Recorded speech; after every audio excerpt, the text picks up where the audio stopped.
Shri A.K.M. അഷ്റഫാണ്. ഈ A.K.M. അഷ്റഫിനെ കുറിച്ച് ഞാൻ ഒരു ഇൻട്രൊഡക്ഷന്റെ ആവശ്യമില്ല. എല്ലാവരും അഷ്റഫിനെ കാത്തിരുന്ന ഒരു സമയമുണ്ട്.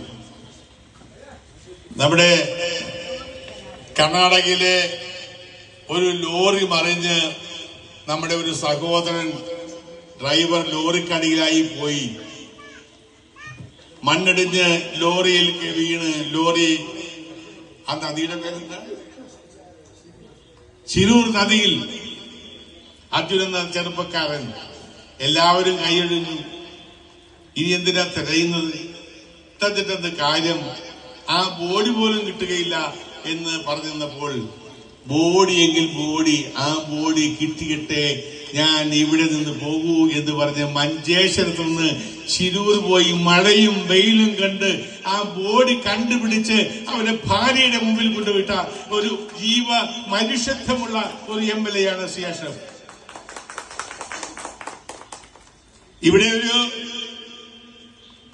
2 ദുരന്തങ്ങൾ ഉണ്ടായില്ലേ, മണ്ണിടിച്ചിലുണ്ടായില്ലേ? ഇപ്പോഴും എത്ര പേരാണ് മണ്ണിനടിയിൽ കിടക്കുന്നത്? ആരും ചോദിക്കാനില്ലല്ലോ. എത്ര പേര് മണ്ണിനടിയിൽ കിടക്കുന്നുണ്ട്, കാണാതായിരിക്കുന്നതിനെ കുറിച്ച് ചോദിക്കുന്നില്ല. അവരെല്ലാം മരിച്ചതായി പ്രഖ്യാപിച്ച് അവര് വീട്ടുകാർക്ക് നഷ്ടപരിഹാരം കൊടുക്കും ഗവൺമെന്റ്.